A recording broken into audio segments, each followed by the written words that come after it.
Alright, what's up guys? My name is Zack, and for the last week, I've been driving the 2026 Toyota Corolla Cross XLE. Up front is a 2.0 liter inline 4, and down below is a CVT. Now, I am super excited to be making this video here today because I've spent the last week driving the Corolla Cross, and I do think that it's a pretty good product. So if you're in the market for your own Corolla Cross, I highly recommend hearing what I have to say before you hit that purchase button. But if you'd like to submit your own vehicle and have it reviewed here on the channel, you can head on over to my website, zackpradel.com/submit. It's a quick and easy submission form. It takes under a minute to fill out, and I come out to you. And if you'd like to see all my videos weeks or sometimes months in advance, you can head on over to my Patreon for only $5 a month. But let's get back to that 2-liter inline 4 under the hood. Well, that is the basic Corolla drivetrain. If you're familiar, the standard Corolla still exists. It's a little 4-cylinder sedan that they've been making for years and years and years. Well, the Corolla Cross came to the States a few years ago to offer buyers a little bit more of an SUV experience while still having the reliability and usefulness of a Corolla. So that drivetrain is going to be just as reliable as a normal Corolla. Nothing new there. It's fine. It does the job, and there are hybrid versions available. This particular one just isn't the hybrid. If you'd like to see my thoughts on the hybrid, I actually drove one up in Napa Valley last fall, and that video is already on my channel. Like I said, paired to it isn't CVT. I know CVT is seemingly a swear word here on the internet. However, it actually has a physical first gear, then the rest is adjustable. So all that load, all of that harshness actually has a physical gear, so it actually is really reliable, and I do trust Toyota's system. And last but not least, the Toyota Corolla Cross is all-wheel drive. However, you can find them in front-wheel drive down towards the base model. How does it feel to drive the Corolla Cross? Well, unshockingly to anyone ever, it drives like a tall Corolla. It's basically a Corolla with taller suspension. So I actually quite like it. It's easy, it's nimble, it's not the fastest thing in the world, but it drives well enough. For anyone in the market for a vehicle like this, you're obviously not looking for like a driver's car. You're not looking for something to take to the racetrack. This is really, really good at what it sets out to do. Ride quality is fine, visibility is okay, but any SUV is gonna have slightly tricky visibility, and that's true here with the Corolla Cross, but it's not detrimental, it works, and it's fine. With that stuff out of the way, let's talk about the interior. Well, in front of me, I have a completely digital gauge cluster. I find this to be okay. I don't love Toyota's gauge clusters. I think that they're a little convoluted, a little jumbled, a little hard to read. However, the new RAV4 has a lot cleaner design, so I imagine that that will be carried over to other vehicles in the future, like this Corolla Cross. On the steering wheel, on the left, we have our selectors for that gauge cluster screen, as well as our volume and voice commands. And off to the right, we have our adaptive cruise, as well as skip track and mode. Off to the left, we have our climate control vent.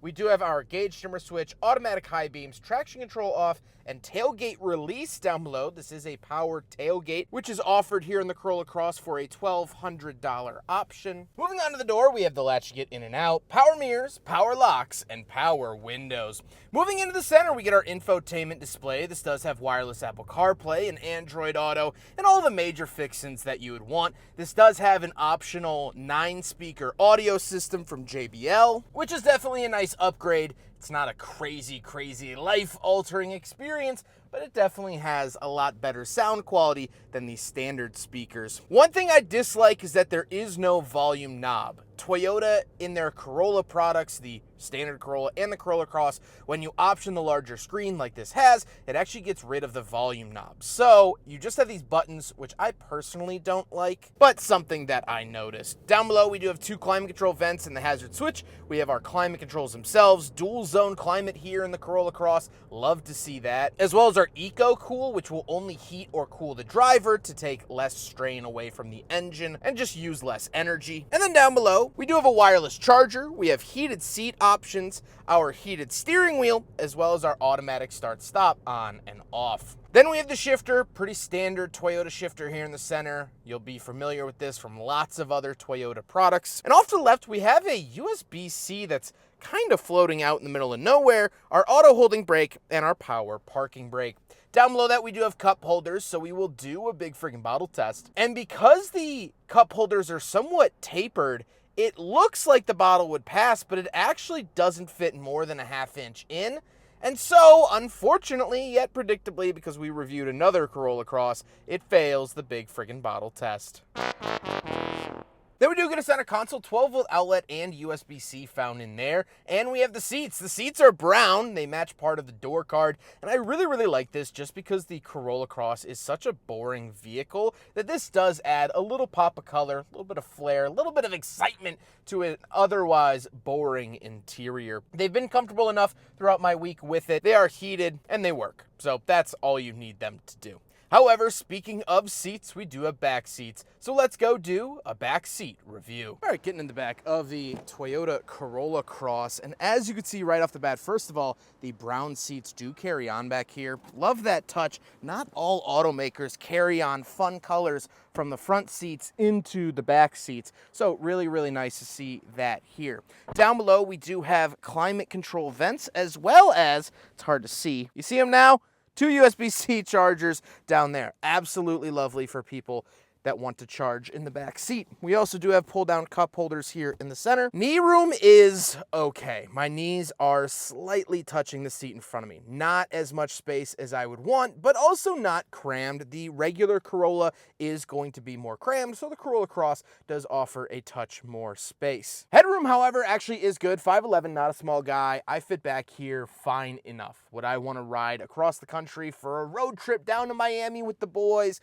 No, I'd probably ask to take someone else's car or rent one. But if I'm going to the store with my mom and dad, I'm in the back seat, I could suck it up and it'll work. Little kids are going to fit back here fine. Is this a big family vehicle? No, but of course that's not what it's meant to be. One thing I did notice, we do have power windows, but we also have a cup holder built into the door. Obviously not big enough for the big friggin' bottle, but at least it has it. Now let's hop into the back. We'll take a quick look at the trunk and cargo space, and then we'll talk about the looks. So as I mentioned inside, this does have a power-operated tailgate, which, by the way, this key case was actually on the window sticker. It's a $20 option. You can have a little key case, and it was on the window sticker, which was funny. Also on the window sticker, I believe the power tailgate and sunroof is a convenience package for about $1,200. I'll put it down here at the bottom, but it is power-operated. Once we are back here, additionally, our $900 option for the speaker system, JBL right there. We do have a privacy cover as well. Very, very nice to see that. We get a nice Corolla Cross stitched into the floor mat, and we can pull this up. We do get a spare tire with some tools. So very, very nice to see all of that. I would say this is an adequate amount of space and definitely a lot more space than the Corolla sedan that we get, or really Corolla hatchback even. This feels like more space than that. So if you are between the two and cargo space is a big, big factor for you, the Corolla Cross will be a better option.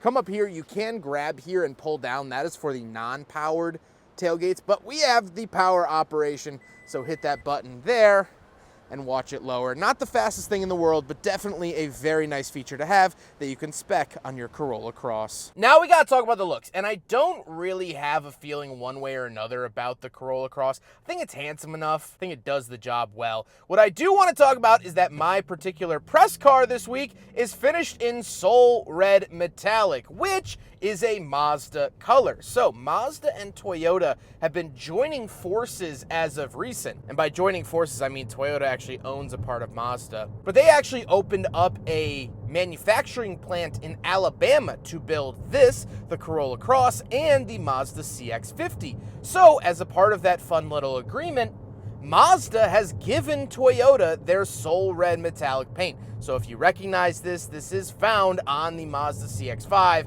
the Miata, the Mazda 3, all of those vehicles. If you've ever loved Mazda's Soul Red Metallic, you can now find it on the Corolla Cross as well. Otherwise, I think it's good, proportioned well enough, and it's not an eyesore when parked in the driveway. With all of that being said, let's get on to my final thoughts. What do I think driving the Corolla Cross for the last week? Well, I do find this to be a charming little SUV. It does everything I need it to do, and for buyers that want to sit up a little bit higher, for buyers that want that SUV experience, but the reliability and practicality of a Corolla, this is a great middle ground, and it's a great vehicle that checks all of those boxes. Now, if you're watching this video, odds are you're in the market for a vehicle like this, and sometimes it can be a little overwhelming with how many choices you have. I would compete this against the Honda HR-V and the Mazda CX-30.